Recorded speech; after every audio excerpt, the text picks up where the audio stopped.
অন্য ধর্মের প্রতি সব সময় ইসলাম সহনশীল, টলারেন্স।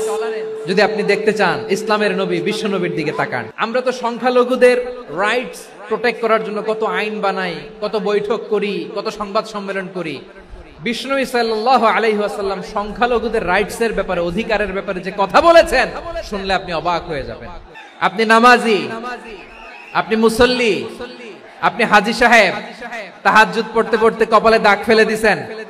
আপনার প্রতিবেশী হিন্দু, ভাবছেন আমার তো পাওয়ার আছে, ওর জমিটা দখল করি। খবরদার, বিশ্বনবী বলেন কোন সংখ্যালঘুর উপর যদি কেউ আক্রমণ করে, তার প্রাপ্য তাকে না দিয়ে যদি তাকে ঠকায়, তার উপর জুলুম করে, তার সম্পদ যদি কেড়ে নেয়, আমি নবী, তুমি মুসলিম হইতে পারো, মুসল্লি হইতে পারো, তার পক্ষে, তোমার বিপক্ষে আল্লাহর দরবারে বাদী হয়ে দাঁড়াবো। এখানেই শেষ নয়, বিশ্বনবী বলেন মান কাতালা মুআহাদান, বুখারীর বর্ণনা, মান কাতালা মুআহাদান লাম ইয়ারাহ রাইহাতাল জান্নাহ। অন্যায় ভাবে কোন মুসলিম যদি কোন সংখ্যালঘুরে হত্যা করে, জান্নাতে যাওয়া তো দূরের কথা, ওই মুসলিম জান্নাতের ঘ্রাণও পাবে না। যে আল্লাহ বিশ্বাস করে আর আখিরাতে বিশ্বাস করে, সেজন্য প্রতিবেশীর সাথে ভালো আচরণ করে। প্রতিবেশী আস্তিক হোক নাস্তিক হোক, প্রতিবেশী মুমিন হোক মুশরিক হোক, প্রতিবেশী হইলেই তার সাথে ভালো আচরণের দরকার আছে না নাই? আজকে যে টপিকের উপর আমি কথা বলবো, টপিকটা হচ্ছে peaceful coexistence and communal harmony, শান্তিপূর্ণ সহাবস্থান এবং সাম্প্রদায়িক সম্প্রীতি।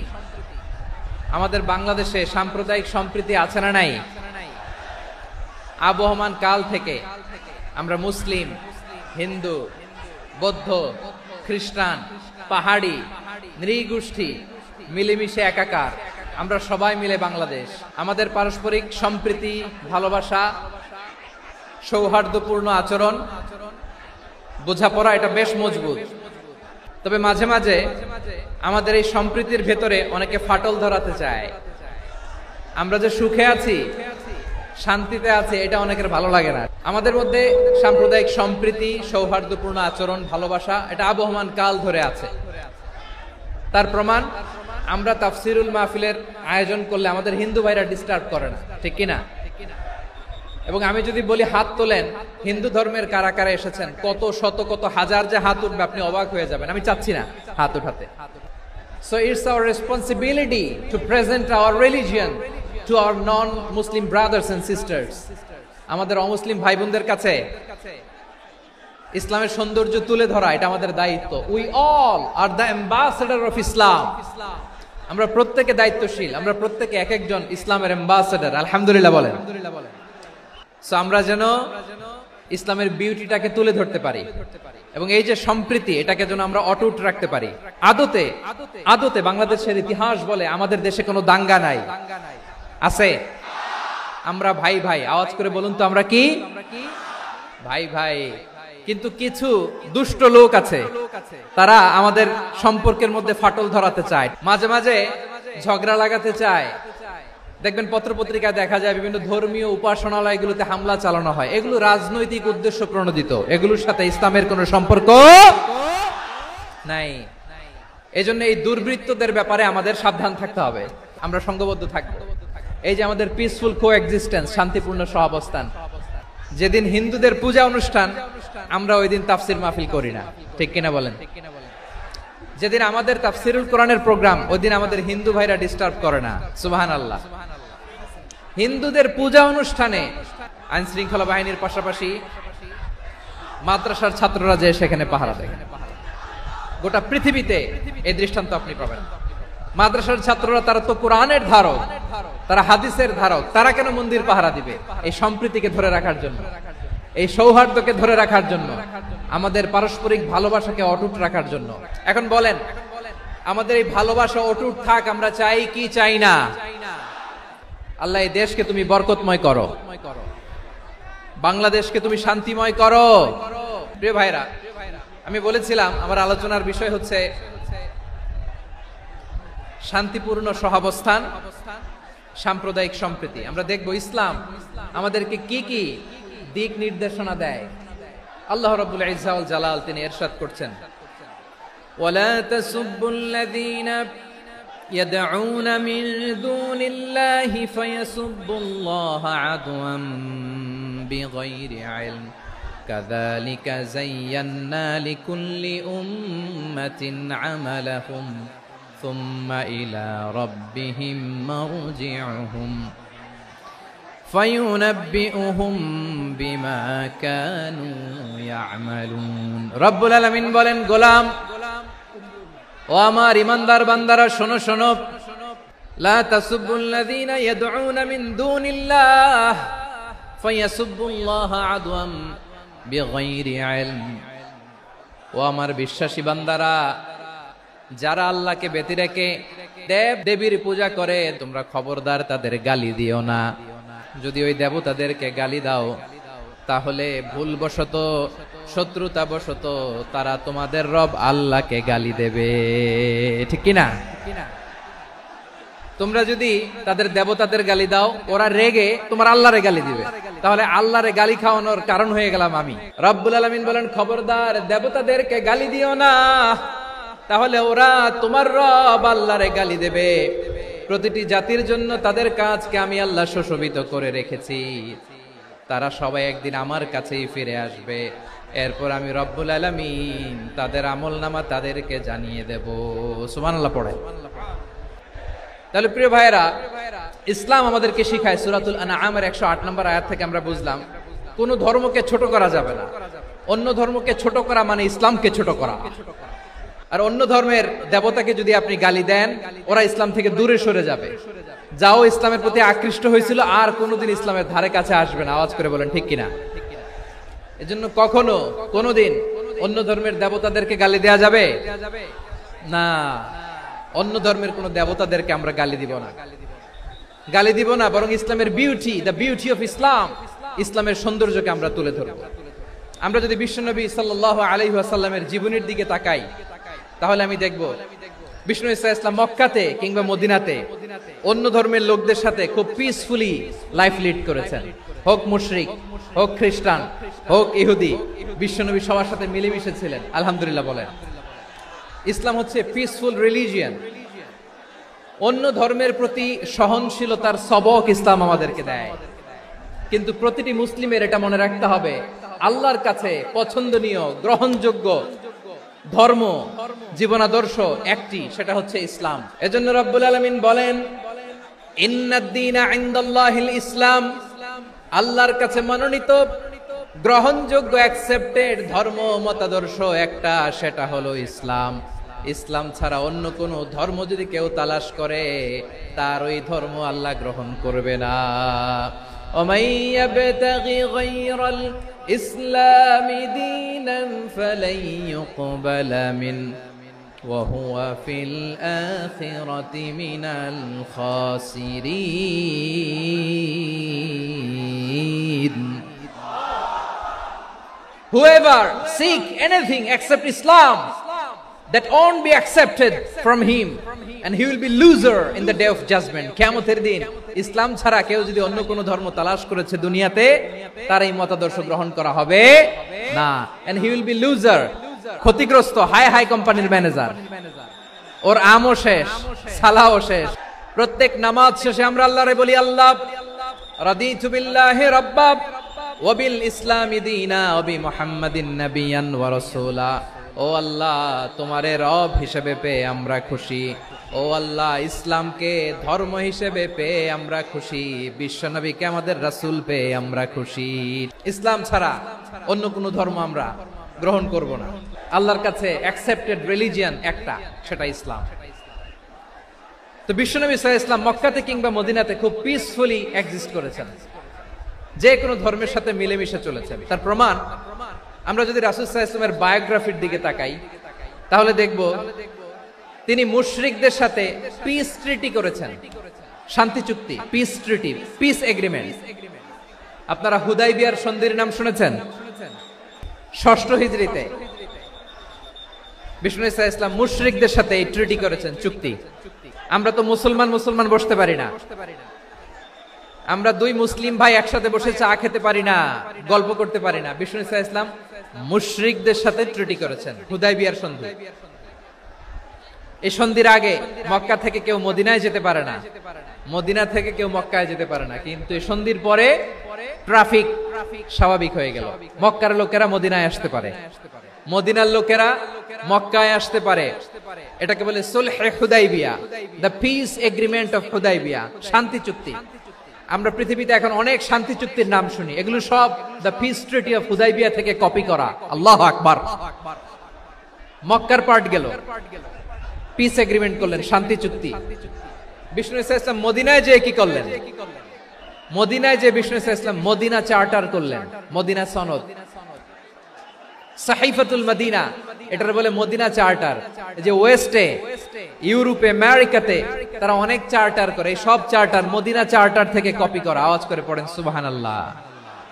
বিষ্ণু ইসলাম মদিনায় গেলেন, মদিনাতে মুসলিম, মুশরিক, ইহুদি, এই তিন ধর্মের লোক মিলে সব স্টেক হোল্ডার যারা আছে সবাইকে নিয়ে বিষ্ণু ইসলাম মদিনা চার্টার করলেন, মদিনা সনদ। পড়েন সুবহানাল্লাহ।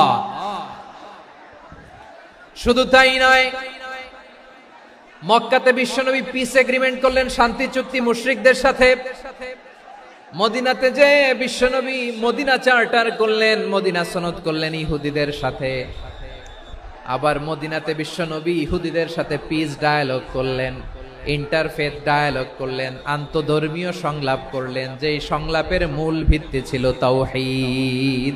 বিশ্বনবী ইহুদিদেরকে ডাকলেন, আহ্বান করলেন, কুল ইয়া আহলাল কিতাবি তাআলাউ ইলা কালিমাতিন সাওয়াইন বাইনানা ওয়া বাইনাকুম আল্লা না'বুদা ইল্লাল্লাহ ولا نشرك به شيئا ولا يتخذ بعضنا بعضا أربابا من دون الله فإن تولوا فقولوا اشهدوا بأننا مسلمون। বিশ্বনবী মদিনার ইহুদিদের ডেকে বললেন, ও ইহুদিরা, শোনো শোনো,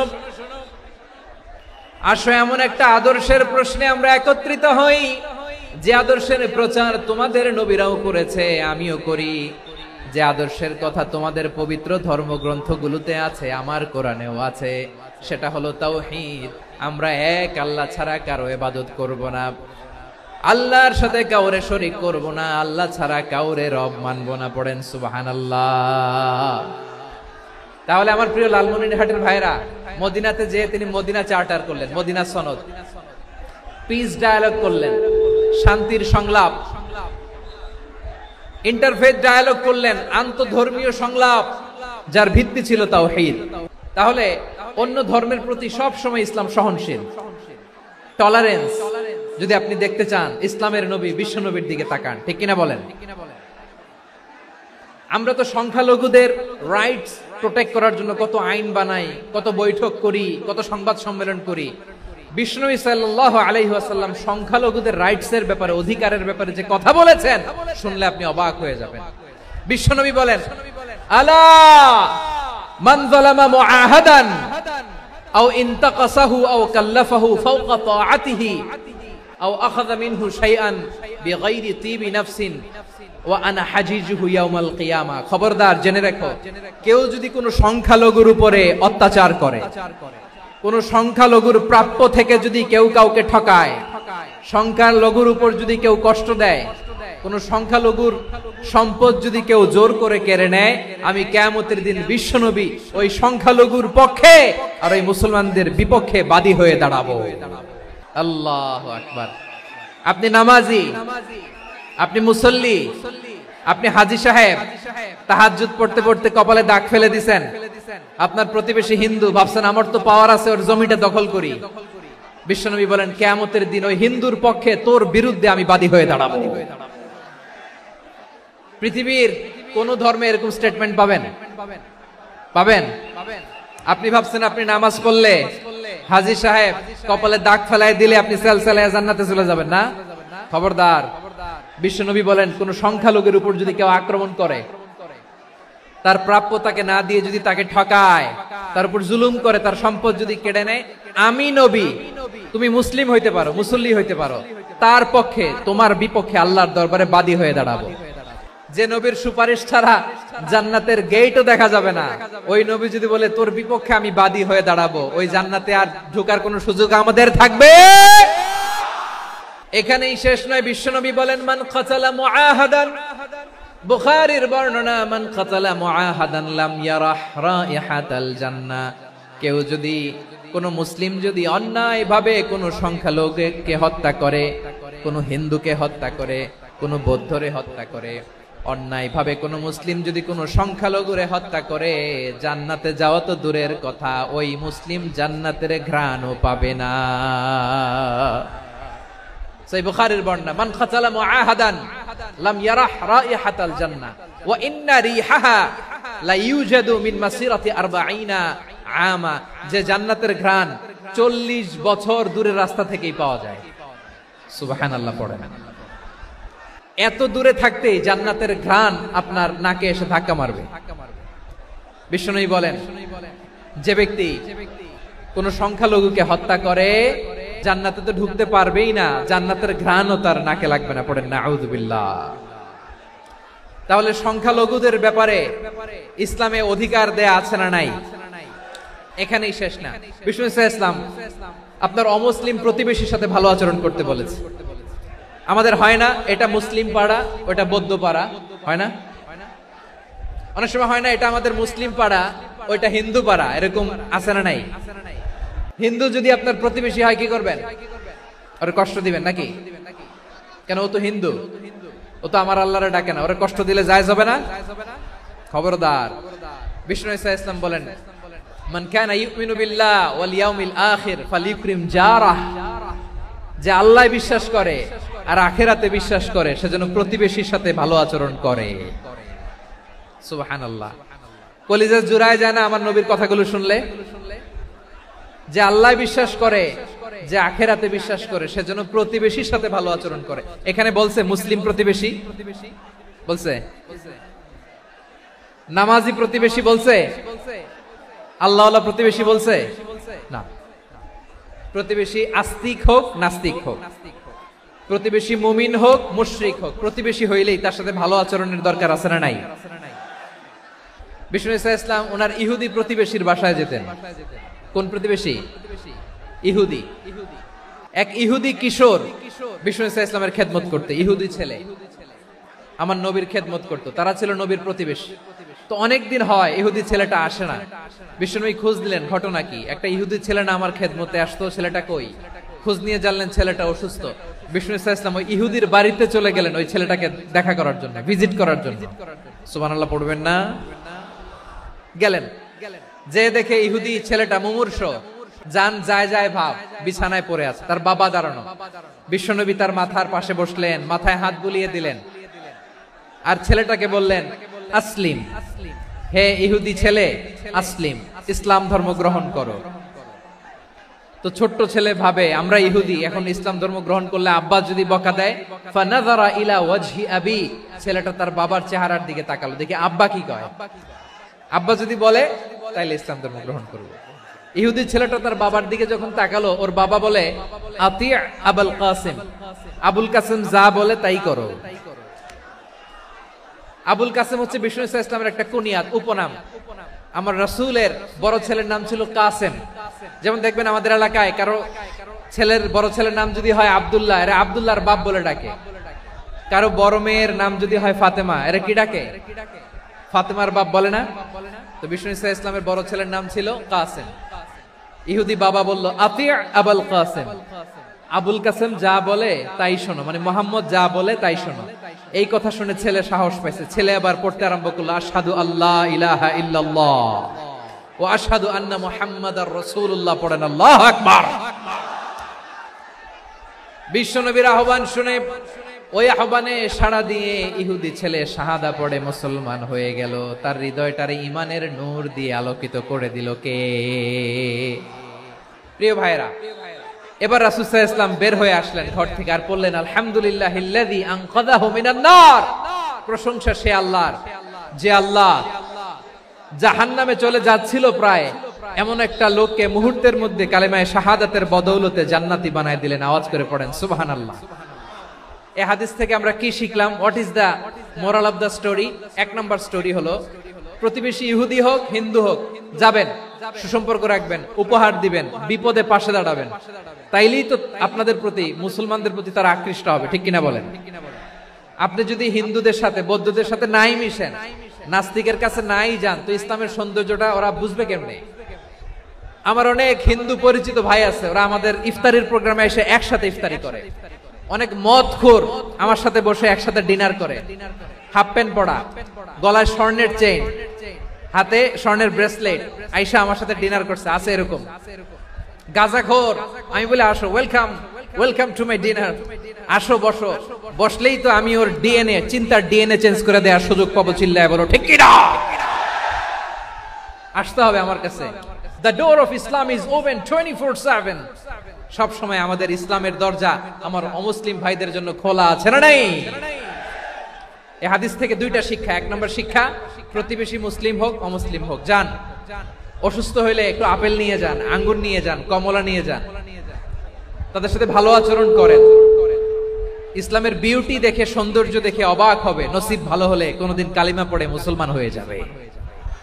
তাহলে অমুসলিমের সাথে ভালো সম্পর্ক। বিশ্বনবী ইহুদির বাড়িতে গেলেন, ইহুদির বাড়ি, আর আমার মুসলমান ভাই আমার কাফের বলে, এরকম আছে না নাই? মুসলিম মুসলিমরা দেখতে পারে না, সহ্য করতে পারে। বিশ্বনবী সাল্লাল্লাহু আলাইহি ওয়াসাল্লাম ইহুদির বাড়িতে গেলেন, এটা একটা শিক্ষা। দুই নম্বর শিক্ষা হলো, বিশ্বনবী সাল্লাল্লাহু আলাইহি ওয়াসাল্লামের খাদেম ছিল ইহুদি, এতদিন খেদমত করলো, একদিনও বিশ্বনবী ওরে কালিমার দাওয়াত দেয় নাই। কারণ কি? বিশ্বনবী একটা ভালো সময়ের অপেক্ষা করতেছিলেন, প্রপার টাইমিং। দাঈর কাজ হচ্ছে দাঈ, দাঈ ইলাল্লাহ, সে হচ্ছে সুযোগ সন্ধানী। দাঈ সুযোগ খুঁজে, কখন দাওয়া দিলে ব্যাটে বলে হবে, ঝোপ বুঝে কোপ মারে, ঠিক কিনা বলেন? বিষ্ণু সাল্লাল্লাহু আলাইহি ওয়াসাল্লাম ভালো সময়ের অপেক্ষা করতেছিলেন, দেখি ভালো সময় আসুক আসুক আসুক আসুক।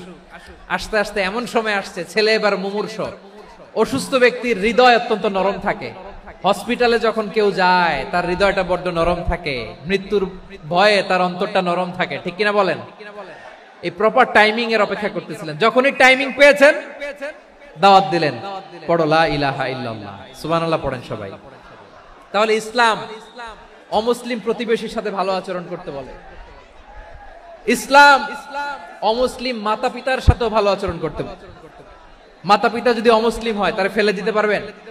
অনেক হিন্দু ছেলে আমাদের হাতে শাহাদা পড়ে মুসলিম হয়, কিন্তু ওর মা মুসলমান হয় নাই, বাবাও হয় নাই, এরকম আছে না নাই?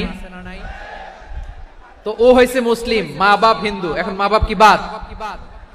হ্যাঁ, মা বাপ বাদ দেয়া যাবে? যেই মা আপনারে 9 মাস 8 মাস পেটে ধারণ করলো, আপনার মায়ের নার ছেঁড়া ধন, আপনি ওই মারে বাদ দিতে পারবেন? যে মায়ের বুকের তাজা দুধ খেয়ে আপনি আজকে বাড়ন্ত তাজা তরতাজা, ওই মারে বাদ দেয়া যাবে? মায়ের এক ধারে দুধের দাম, কাটিয়া গায়ের চাম, পাপুষ বানাইলে ঋণের শোধ হবে না, এমন দরদি ভাবে কেউ হবে না আমার মাগো।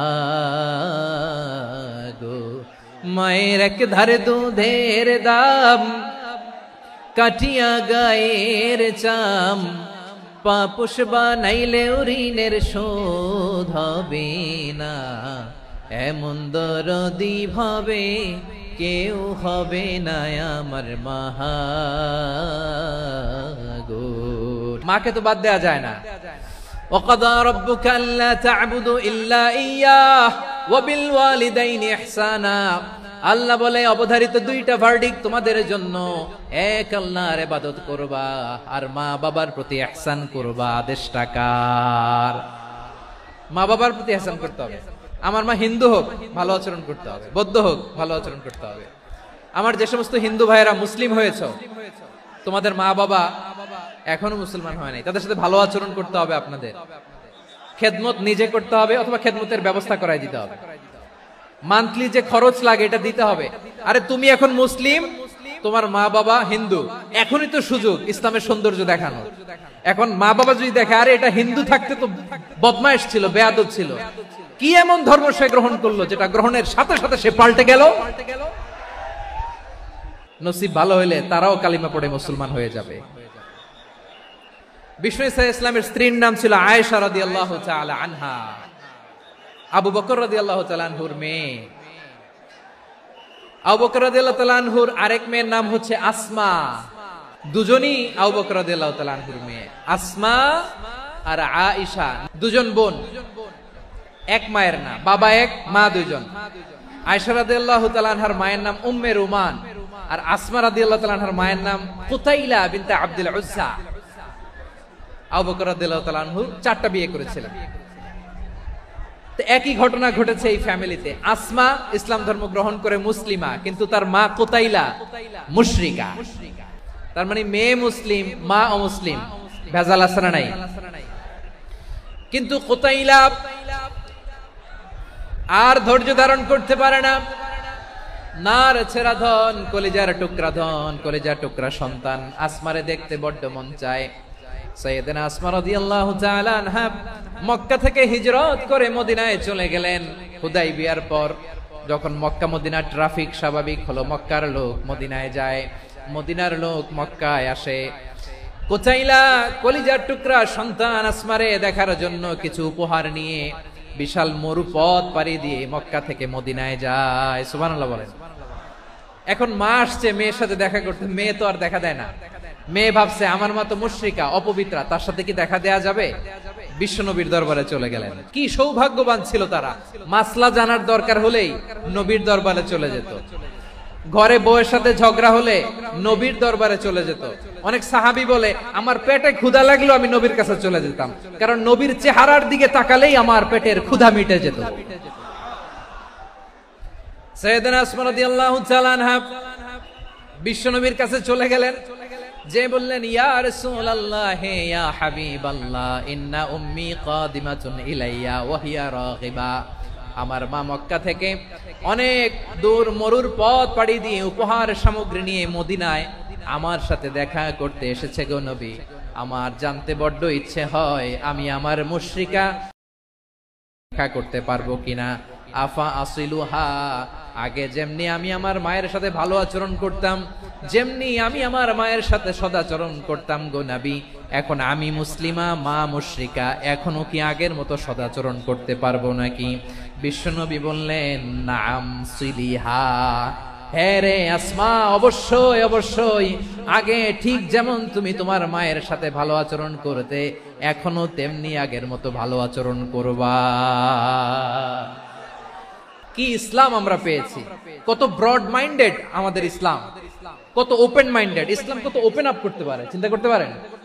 বিষ্ণু বললেন হ্যাঁ অবশ্যই, নাম সুলিহা, আগে যেমনি ভালো আচরণ করছো আসমা, এখন ওইরকমই করো, পারলে আরো বাড়াই করো। তাহলে আমার যে হিন্দু ভাইয়েরা, হিন্দু বোনেরা, ইমানের দৌলতে আপনি ধন্য হয়েছেন, আপনার আম্মা আব্বা এখনো মুসলমান হয় নাই, তাদের জন্য দোয়া করেন, আল্লাহ যেন তাদেরকেও ইমানের দৌলত দান করে। এখন বলেন ইসলাম কি ন্যারো মাইন্ডেড রিলিজিয়ান না ব্রড মাইন্ডেড? কতটা ব্রড মাইন্ডেড দেখেন। বিশ্বনবী সাল্লাল্লাহু আলাইহি সাল্লাম অমুসলিমরা যদি নবীকে উপহার দিত, ওই উপহারও বিশ্বনবী গ্রহণ করতেন। সুবহানাল্লাহ পড়েন। আপনার অমুসলিম বন্ধু যদি উপহার দেয় সেটাও আপনি নিতে পারবেন, যেটা নেওয়া জায়েজ। কিন্তু আপনার বন্ধু যদি আপনার মদের বোতল দেয়, নিতে পারবেন না। হালাল যে কোনো জিনিস নিতে পারবেন। বিশ্বনবী সাল্লাল্লাহু আলাইহি ওয়াসাল্লাম অমুসলিমদের দেয়া হাদিয়া গ্রহণ করতেন। কেমন নবী ছিলেন! আমার নবীরে চিনে নেন, আমার নবীর অ্যাটিটিউড জেনে নেন। বিষ্ণু ইসলাম যখন কোন জনপদে যেতেন, 3টা অপশন নিয়ে যেতেন। 1 নাম্বার অপশন আসলিম তাসলাম। নতুন এলাকায় গেলে বলতেন আসলিম তাসলাম, ইসলাম ধর্ম গ্রহণ করো, শান্তিতে থাকবা, আমার ভাই হয়ে যাবা, আমরা ভাই ভাই, ইসলাম মানো, আমরা ভাই ভাই। যদি বলে না ইসলাম মানবো না, ওকে, অপশন নাম্বার 2, মুসলিম হওয়ার দরকার নাই, লা ইকরাহা ফিদ্দিন, ইসলামে কোনো বাড়াবাড়ি নাই। খ্রিস্টান আছো থাকো, বৌদ্ধ আছো থাকো, ইহুদি থাকতে চাও থাকো, কিন্তু আমরা যেহেতু রিজিওনাল সুপার পাওয়ার, আমাদের আন্ডারে থাকো, ট্যাক্স দিয়া থাকো, এটার বলে জিজিয়া। আলেম যারা আছেন বুঝবেন এটার আরবিতে কি বলে, জিজিয়া। You pay us the tax, we will give you the security. তোমরা ট্যাক্স দিবা, আমরা সিকিউরিটি দিব, আমাদের আওতায় থাকবা, কেউ তোমাদেরকে আক্রমণ করতে পারবে না, আমরা নিরাপত্তা দিব। সুবহানাল্লাহ বলেন। ট্যাক্স দাও, আমরা সিকিউরিটি দিব না, এটাও মানি না। বিষ্ণু বলেন তাহলে তলোয়ার আমাদের আর তোমাদের মাঝে ফয়সালা করবে, মুসলিমও হবে না, ট্যাক্স দিবা, নিরাপত্তা দিব, আমরা সুপার পাওয়ার, আমাদের আন্ডারে থাকবে, এটাও না, তাহলে তোমাদেরকে তো আমরা বিশ্বাস করতে পারি না। কখন না কখন বিশ্বাসঘাতকতা করো, কার সাথে মিলে হাত মিলাও, তলোয়ার আমাদের মাঝে ফায়সালা করবে। তখন তিনি জেহাদের সশস্ত্র সংগ্রামের ঘোষণা দিতেন। সুবহানাল্লাহ পড়েন। দেখেন পশ্চিমারা জেহাদকে এইভাবে চিত্রায়িত করে না। ওরা জেহাদ বলতে বুঝায় তলোয়ার, হাত কাটো, গলা কাটো না। জেহাদ সশস্ত্র সংগ্রাম 3 নম্বরে। অধিকাংশ ক্ষেত্রেই বিশ্বনবীর সুন্দর আচরণ দেখে, আরে আমার নবীর যে নুরানি চেহারা, অনেকে তো কেবল সির্ফ চেহারাটা দেখেই কালিমা পড়ে মুসলমান হয়ে গিয়েছে। যারা মুসলিম হয় নাই তারা তাদের ইসলামী বলবৎ ছিল, ট্যাক্স দিয়ে ইসলামের আন্ডারে ছিল। যারা এটাও মানে নাই ওইটাও মানে নাই, তাদের বিরুদ্ধে জেহাদ। বিষ্ণু ইসলাম 7ম হিজরিতে যখন খায়বার বিজয়ের পরে ইসলাম রিজিওনাল সুপার পাওয়ার হিসেবে আত্মপ্রকাশ করলো, বিশ্বনবী চিঠি লিখলেন অন্যান্য সুপার পাওয়ারের কাছে। রাষ্ট্রীয় চিঠি লেখে এক রাষ্ট্রপ্রধান আরেক রাষ্ট্রপ্রধানের কাছে। এই যে 24-এর ছাত্র নাগরিক অভ্যুত্থানে, এই অভ্যুত্থান যখন শুরু হয়, আমি তখন সাউথ আফ্রিকাতে একটা স্ট্যাটাস দিয়েছিলাম, কোটা নয় গোটা দেশ সংস্কার করা লাগবে। আমাদের ইউনাইটেড আরব আমিরাতের বাংলাদেশি ভাইয়েরা তারা সেখানে রাস্তায় নেমে এসেছিল, জানেন? ওইখানে ডেমনস্ট্রেশন করা যায় না, সেখানকার সরকার তাদেরকে যাবজ্জীবন দিয়েছিল। তখন আমাদের এই যে প্রধান উপদেষ্টা ডক্টর মোহাম্মদ ইউনূস সরাসরি G2G বলে, এটারে G2G, government to government, G2G, উনি চিঠি লিখলেন যে তাদেরকে, ইউর হাইনেস, হে সম্মানিত আমির, আপনি আমার এই চিঠির কারণে আমার সম্মানে এই 53 জন বাংলাদেশিকে মাফ করে দেন। এই চিঠির বদৌলতে বেকসুর খালাস পেয়ে গিয়েছিল আমাদের ভাইরা। জানেন না এই ঘটনা আপনারা? তাহলে গভর্নমেন্ট টু গভর্নমেন্ট চিঠি দেওয়া হয়। 7ম হিজরিতে বিষ্ণু ইসলাম সব সুপার পাওয়ারের কাছে চিঠি দিলেন, রোমান সম্রাটের কাছে, পারস্য অধিপতির কাছে, মিশরের অধিপতির কাছে, সবার কাছে চিঠি লিখলেন। চিঠির ভাষা ছিল এরকম, মিন মুহাম্মাদিন রাসূলিল্লাহ ইলা মুকাওকিস আযীমিল কিবত, মুহাম্মদ রাসূলুল্লাহর পক্ষ থেকে মিশরের বাদশার কাছে, আসলিম তাসলাম, ইসলাম মানো শান্তিতে থাকবা, সালামুন আলা মান ইত্তাবা আল হুদা, শান্তি তার জন্য যে হেদায়েতের অনুসরণ করে। সুবহানাল্লাহ পড়েন। তো এই চিঠি অনেকে ভালোভাবে রিসিভ করেছে, অনেকে এই চিঠি পাওয়ার পরে নবীর কাছে আবার ইন রিটার্ন উপহার পাঠিয়েছে। মিশরের বাদশা মুকাওকিস তিনি বিশ্বনবীকে বিশাল এক উপহারের ডালি পাঠিয়েছেন।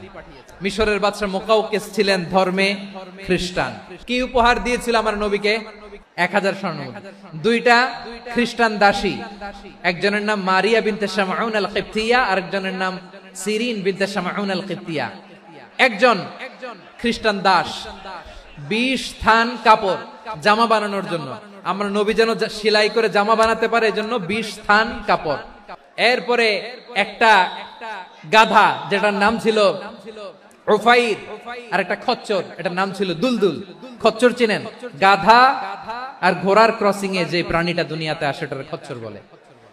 তো এই যে সুপার পাওয়ার খ্রিস্টান বাদশার কাছে নবী চিঠি লিখলেন, ওই খ্রিস্টান বাদশা আমার নবীকে উপহার দিল। বিশ্বনবী এই উপহারগুলো সানন্দে গ্রহণ করেছে। তাহলে অমুসলিম কেউ যদি আপনাকে উপহার দেয়, হালাল উপহার হলে আপনি গ্রহণ করতে পারবেন। অনুরূপ ভাবে পারস্যের বাদশা, রোম সম্রাট বিশ্বনবীকে উপহার পাঠিয়েছেন। আমার নবী সবগুলো উপহার, গিফট গ্রহণ করেছেন। আম্মাজান আয়েশার কাছে মাসালা জানতে চায় মেয়েরা, হে আম্মাজান, অগ্নি উপাসকেরা তাদের ঈদের দিন নওরোজের সময় আমাদেরকে পাখি দেয়, নেওয়া যাবে? উনি বললেন, ওরা জবাই করে দিলে নেওয়া যাবে না, কিন্তু ওরা যদি ফলমূল এরকম খাবার দেয় এগুলো নেওয়া যাবে। তার মানে অমুসলিমদের দেয়া উপহার এটা গ্রহণ করা যায়। শুধু তাই নয়, বিষ্ণু ইসলাম অমুসলিমদের সাথে আর্থিক লেনদেনও করেছেন, ফিনান্সিয়াল ডিলিং করেছেন। অমুসলিমদের সাথে প্রয়োজনে আপনি ফিনান্সিয়াল ডিলিং করতে পারবেন। আমরা প্রায় দেখি বাজারের মিষ্টির দোকানগুলো আমার হিন্দু ভাইদের, তারপরে যে বারবার শপ, চুল কাটে যে নাপিত, অধিকাংশ নাপিতের দোকানে কারা? আমার হিন্দু ভাইরা। তা আপনি চুল কাটতে পারবেন কিনা? পারবেন। তার দোকান থেকে দই মিষ্টি কিনতে পারবেন কিনা? হ্যাঁ, আমার মুসলিম ভাইয়ের দোকান থাকলে ওইটারে আমি বেশি প্রায়োরিটি দিব, ঠিক কিনা? কিন্তু যদি তাদের সার্ভিস নিতে চান, প্রোডাক্ট নিতে চান, পারবেন। তার দলিল সহিহ বুখারী, আম্মা জান আয়েশা রাদিয়াল্লাহু তাআলা আনহা বলেন, ইশতারা রাসূলুল্লাহ সাল্লাল্লাহু আলাইহি ওয়াসাল্লাম মিন ইয়াহুদিয়িন তুআমান ওয়ারাহানাহু দিরআহু মিন হাদিদ। রাসূল সাল্লাল্লাহু আলাইহি ওয়াসাল্লাম এক ইহুদির কাছ থেকে, কার কাছ থেকে? আমার নবী, পেয়ারা নবী এক ইহুদির কাছ থেকে জব কিনেছিল। জব, বার্লি, যেটা দিয়ে রুটি বানায়। ওই জবের দাম দেওয়া টাকা পয়সা নবীর কাছে ছিল না, ফলে নবী ওনার একটা পোশাককে মর্গেজ রেখেছিলেন, মর্গেজ, বন্ধক, যে এখন এটার দাম দিতে পারবো না, কয়েক কেজি বার্লি নিয়ে যাই আর বন্ধক হিসেবে আমার জামাটা রেখে গেলাম, যেদিন দাম দিব ওই দিন জামাটা ছুটাই নিয়ে যাব। দিরআহু মিন হাদিদ, লোহার তৈরি বর্ম, মানে যুদ্ধের পোশাক, লোহা দিয়ে বানানো। বিষ্ণুনবী বললেন কয়েক কেজি জব দাও, টাকাটা পরে দিব, এখন টাকা নাই, বন্ধক হিসেবে, মর্গেজ হিসেবে আমার জামা রেখে গেলাম, যখন টাকা দিব জামা ছুটাই নিব। এ থেকে বোঝা গেল অমুসলিমদের সাথে ফিনান্সিয়াল ডিলিং করা যায়, অর্থনৈতিক লেনদেন করা যায়, কেনাবেচা করা যায়, প্রোডাক্ট কেনা যায়। এমনকি আমাদের মসজিদে নববীতে বারান্দায় আপনারা একটা অটোমেটিক ফ্লাইং আমব্রেলা দেখছেন? সূর্য যখন বাড়ে মসজিদে নববীর বারান্দায় ইয়ার্ডের মধ্যে অটোমেটিক্যালি কিছু আমব্রেলা আছে, শাঁ করে খুলে যায়, আর সূর্যের তাপ লাগে না। আবার সন্ধ্যাবেলায় এই আমব্রেলা গুলো ওরা ক্লোজ করে ফেলে, দেখছেন? এই মসজিদে নববীকে সর্বোচ্চ উন্নত মানের কনস্ট্রাকশন ইনফ্রাস্ট্রাকচার ডেভেলপ করার জন্য কর্তৃপক্ষ কিছু অমুসলিম ইঞ্জিনিয়ারের, ডিজাইনারের সহায়তা নিয়েছিল। সুবহানাল্লাহ বলেন। কোন দলিলের ভিত্তিতে? এই দলিলের ভিত্তিতে যে বিষ্ণু ঈসা ইসলাম অমুসলিমদের সাথেও লেনদেন করেছেন। আওয়াজ করে বলতে হবে আল্লাহু আকবার। শুধু তাই নয়, ইন কেস অফ ইমার্জেন্সি, প্রয়োজনে ইসলামের খাতিরে, ইসলামকে সামনের দিকে এগিয়ে নিয়ে যাওয়ার জন্য অমুসলিমদের সাপোর্ট নেওয়া জায়েজ আছে। সুবহানাল্লাহ বলেন। অমুসলিমদের সাপোর্ট নেয়া, তাদের থেকে অর্থ নেয়া, পলিটিক্যাল সাপোর্ট, পলিটিক্যাল অ্যাসাইলাম নেওয়া জায়েজ আছে। আমাদের অনেক বিশ্ববরেণ্য দায়ীরা আমেরিকায় অস্থায়ীভাবে অ্যাসাইলাম নিয়ে থাকে, নিজের দেশে গেলে ফাঁসিতে ঝুলাই দিবে। যুগ যুগ ধরে দায়ীদের উপর এরকম অত্যাচার আর নির্যাতন আছে না নাই? মিশরের অনেক দায়ীরা পাশ্চাত্যে যেয়ে থাকে, এই যে তারা পলিটিক্যাল অ্যাসাইলাম নিয়ে থাকে, রাজনৈতিক আশ্রয়, এটা জায়েজ আছে না? এটা যে জায়েজ আছে তার প্রমাণ স্বয়ং বিশ্বনবী সাল্লাল্লাহু আলাইহি ওয়াসাল্লাম পলিটিক্যাল সাপোর্ট নিয়েছিলেন অমুসলিমদের কাছ থেকে। আমার ভাইরা, বিশ্বনবীর বয়স তখন প্রায় 51 বছর। কত বছর? বিশ্বনবীর সবচেয়ে কাছের মানুষ খাদিজা রাদিয়াল্লাহু তাআলা আনহা ইন্তেকাল করেছেন। বিশ্বনবী বড্ড কষ্ট পেলেন, হৃদয়টা ভেঙে খান খান।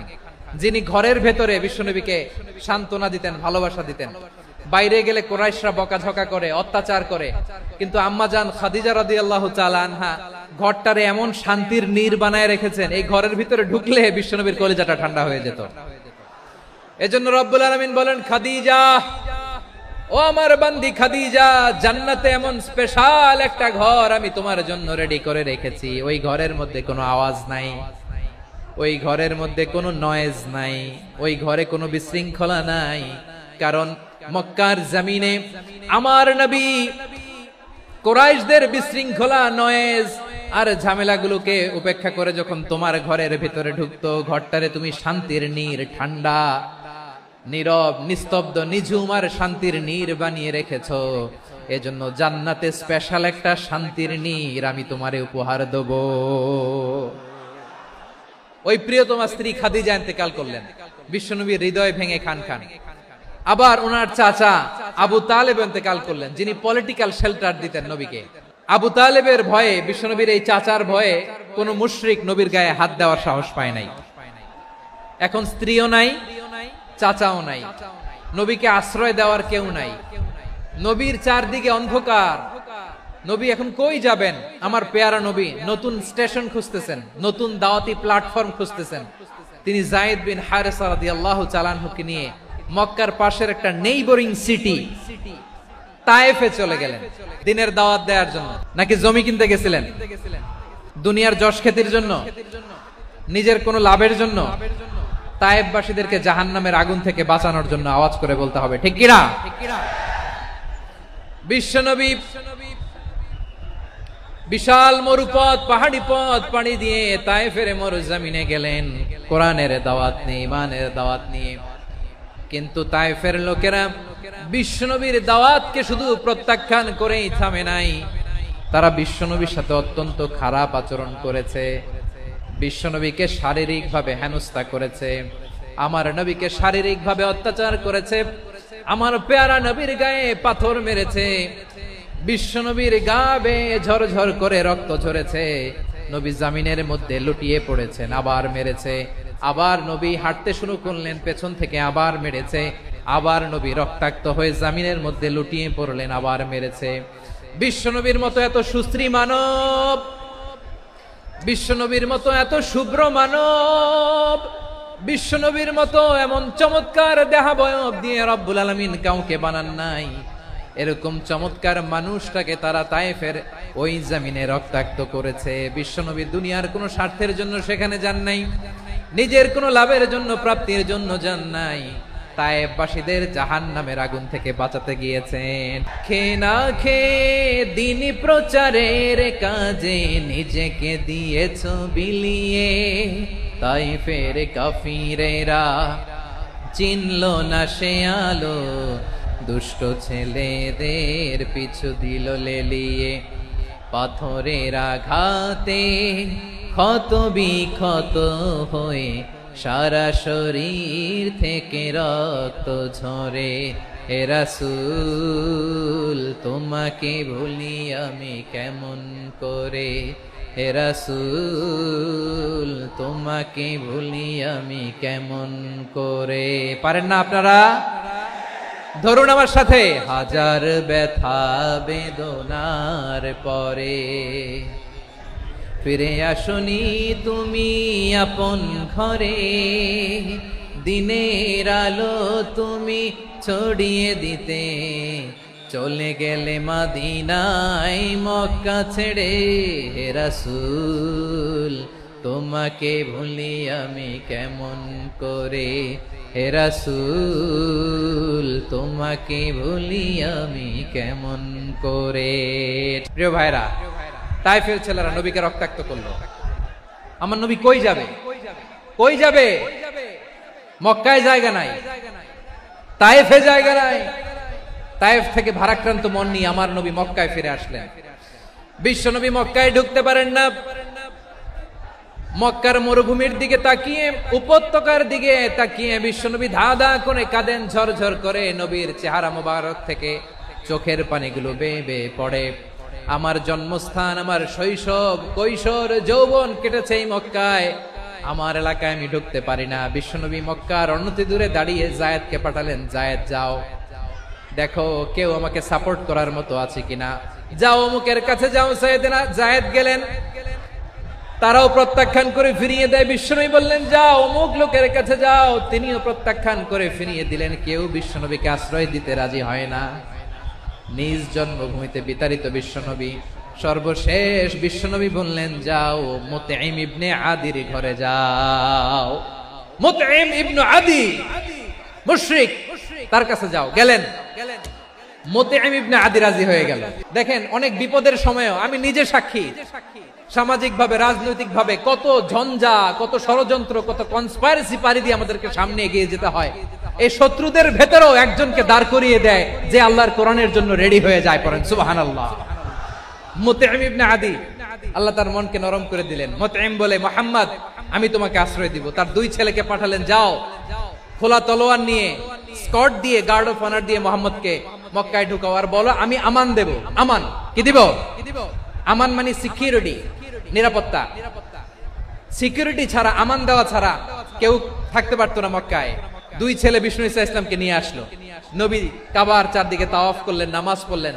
আবু জাহেল, উতবা, শাইবা, ওয়ালিদ ইবনে মুগীরা সবাই দেখে, কেউ কিছু করতে পারে না। কারণ মুতঈম ইবনে আদি ঘোষণা দিয়েছেন আমি মুহাম্মদকে আমান দিয়েছি, মুহাম্মদের গায়ে যেন কেউ স্পর্শ না করে। আওয়াজ করে পড়েন সুবহানাল্লাহ। নবীর এই বিপদ কালে মুহূর্তে মুতঈমের হৃদয়টারে নরম করে দিল কে? এই মুতঈম কি মুসলিম ছিল না মুশরিক? তাহলে মুশরিকের কাছ থেকে নবী পলিটিক্যাল অ্যাসাইলাম, আধুনিক রাষ্ট্রবিজ্ঞানের ভাষায় পলিটিক্যাল অ্যাসাইলাম, যেটাকে বলে রাজনৈতিক আশ্রয়, উনার আমান বা নিরাপত্তার এই ঘোষণায় তিনি মক্কায় ঢুকলেন। যতদিন নিরাপত্তা ছিল ছিলেন। মুতঈম যখন মারা গেল, বিষ্ণু ইসলাম হিজরত করে মদিনায় চলে গেলেন। সুবহানাল্লাহ। কিন্তু মুতঈম যে বিশ্বনবীর উপকার করছে এটা বিশ্বনবী ভুলে নাই। আমাদের অনেকে আছে উপকার করার পরে আর খেয়াল থাকে না, এরকম আছে না নাই? আমার নবী ভুলে নাই। বদরের প্রান্তরে 70 জন কাফেরকে যখন বন্দী করে বিশ্বনবীর সামনে হাঁটু গেড়ে দাঁড় করানো হলো, বসানো হলো, 70 জন কাফের। কয়জন? বিশ্বনবী তাদের দিকে তাকিয়ে বললেন, সহিহ বুখারীর বর্ণনা, লাউ কানাল মুতঈম ইবনে আদি হাইয়ান সুম্মা কাল্লামানি হাউলাইন নাতনা লা তারাকতুহুম লাহু। বদরের প্রান্তরে 70 জন বন্দী কাফিরের দিকে তাকিয়ে আমার নবী বললেন, আজকে মুতঈম ইবনে আদি যদি বেঁচে থাকতো আর তোমাদের 70 জনের ব্যাপারে যদি মুতঈম এক বাক্যে একটা সুপারিশ করত, তার সম্মানে আজকে তোদের সবাইকে আমি মাফ করে দিতাম। বিশ্বনবী মুতঈমের এই সাহায্যের কথা বলে নাই। 70 জন মুশরিক হাঁটু গেড়ে বসা, নবী চাইলে এখনই এক্সিকিউশন অর্ডার দিতে পারে। তিনি বললেন, আজকে যদি মুতঈম বেঁচে থাকতো আর মুতঈম যদি তোদের জন্য সুপারিশ করতে, এই আবর্জনাগুলোর ব্যাপারে সুপারিশ করতে, আমি মুহূর্তেই তোদেরকে এমনি মাফ করে দিতাম। শুধু তাই নয়, যাকে যে সম্মান দেয়ার আমার নবী দিতেন, হোক আস্তিক হোক নাস্তিক, হোক মুসলিম হোক অমুসলিম। রোমান সম্রাটের কাছে বিশ্বনবী যখন চিঠি লিখলেন মিন মুহাম্মদ রাসূলিল্লাহ ইলা হিরাকলা আযীমির রোম, মুহাম্মদের পক্ষ থেকে হিরাক্লিয়াসের কাছে, যিনি হচ্ছেন আযীমির রোম। এটা নবী নিজ থেকে বানায় লিখছেন, অতিরিক্ত সম্মান দিয়ে। কোন রাষ্ট্রপ্রধান যখন আসে তাদেরকে আমরা কি বলি জানেন? তার নামের শেষে HE এটা লিখতে হয়, H.E. মানে হিজ এক্সেলেন্সি। কি লেখে? হিজ এক্সেলেন্সি অথবা ইউর হাইনেস, ইউর ম্যাজেস্টি। দেখেন, বিশ্বনবী সাল্লাল্লাহু আলাইহি ওয়াসাল্লাম সব নবীদেরও নবী।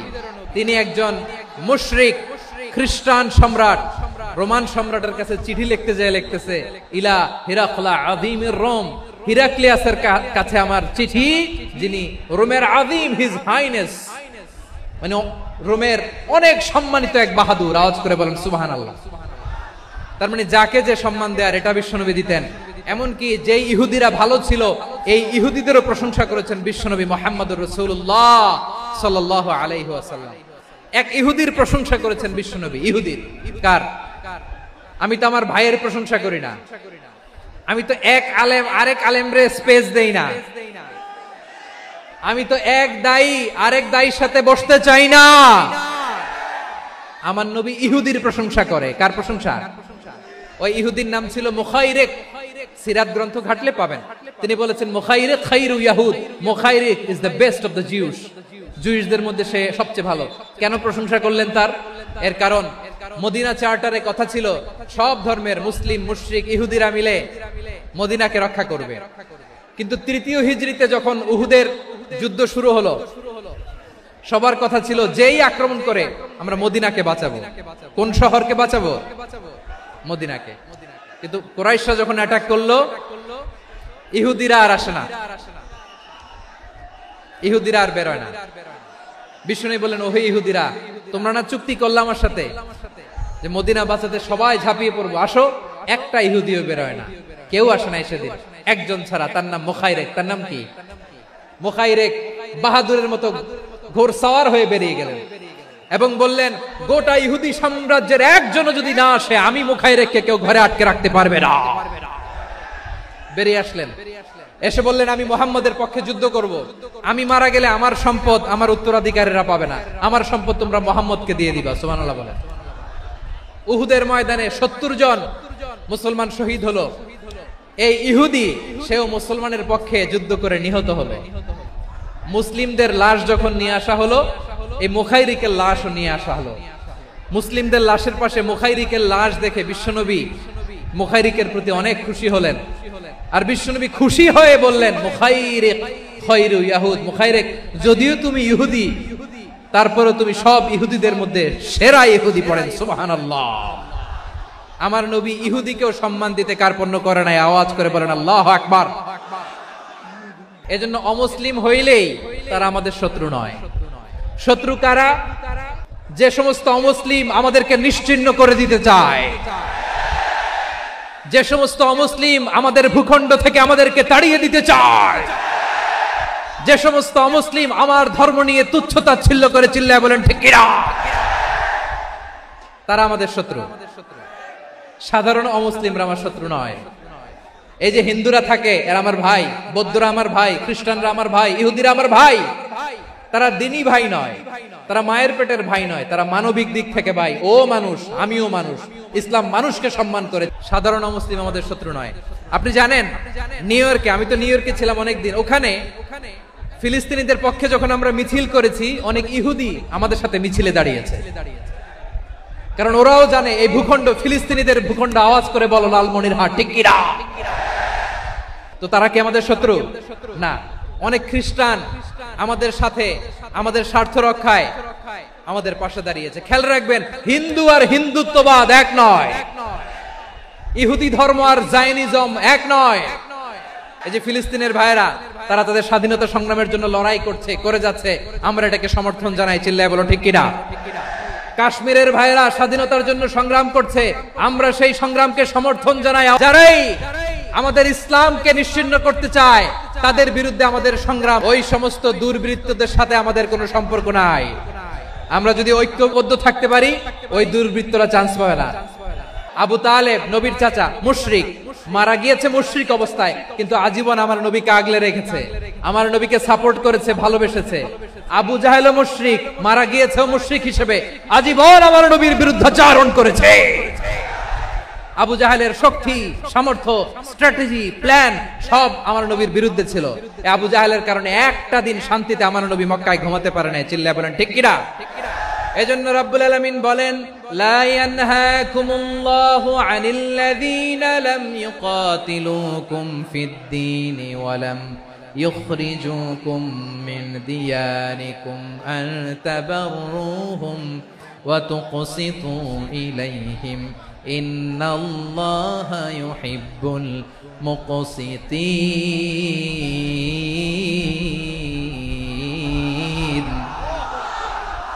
আল্লাহ বলে, গোলামেরা শোনো শোনো, যে সমস্ত অমুসলিম তোমাদের সাথে ধর্মযুদ্ধে লিপ্ত হয় না, তোমাদের বিরুদ্ধে যে সমস্ত অমুসলিম অস্ত্র ধরে না, যে সমস্ত অমুসলিম তোমাদেরকে তোমাদের জন্মস্থান থেকে, ভূখণ্ড থেকে তাড়িয়ে দেয় না, তাদের সাথে ভালো আচরণ করতে আমি আল্লাহ নিষেধ করি নাই।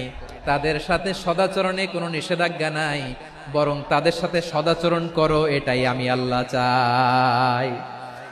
তাহলে আমার যে অমুসলিমরা আমাদের সাথে শত্রুতা করে না, তুচ্ছতাচ্ছিল্য করে না, আমাদের ভূমি থেকে আমাদেরকে উচ্ছেদ করতে চায় না, আমাদের বিরুদ্ধে অস্ত্র ধরে না, ওই অমুসলিম ভাইদের সাথে আমাদের কোনো দ্বন্দ্ব আছে? কোনো বিরোধ আছে? বরং আছে ভালোবাসা। বরং আছে কি? এই ভালোবাসা দিয়ে আমরা বিশ্ব জয় করব। রাজি আছো মুসলমান? আমাদের পুঁজি ভালোবাসা। আমাদের পুঁজি কি? আমার এই পুরো আলোচনা থেকে দা রিলিজিয়াস কোএক্সিস্টেন্স, পিসফুল কোএক্সিস্টেন্স, শান্তিপূর্ণ সহাবস্থান, কমিউনাল হারমোনি, এই সাম্প্রদায়িক সম্প্রীতি, এই আলোচনা থেকে কি বুঝলেন? ইসলাম কি ন্যারো মাইন্ডেড না ব্রড মাইন্ডেড? এই ব্রড মাইন্ডেড হৃদয় নিয়ে, ভালোবাসা দিয়ে আমরা বিশ্ব জয় করতে চাই। রাজি আছেন? আল্লাহ কবুল করুক, আমরা সবাই পড়ি আমিন। আমার প্রিয় মায়েরা, বোনেরা, আপনাদের জন্য একটা হাদিস বলে শেষ করব। বিশ্বনবী বলেন, আমার মায়েরা খেয়াল করে শুনুন, বিশ্বনবী আপনাদের উদ্দেশ্য করে বলেন, আল মারআতু ইযা সাল্লাত খামসাহা ওয়া সামাত শাহরাহা হাফিজাত ফুরুজাহা আতাআত বা'লাহা ফালতাদখুল মিন আইয়ি আবওয়াবিল জান্নাতি শাআত। বিশ্বনবী আপনাদেরকে 4টা কাজের কথা বলেছেন, খুব বেশি না। 4টা করলে 8 জান্নাতের দরজা সব খোলা। কোনটা দিয়ে যাবেন? যেটা দিয়ে মনে চায়। 1 নাম্বার 5 ওয়াক্ত নামাজ। আমার বোনেরা জোহরের নামাজ পড়তে পড়তে এটা আসরে নিয়ে যায়, আসর পড়তে পড়তে মাগরিবে নিয়ে যায়, এরকম আছে না নাই? আমার বোনেরা এটা করবেন না।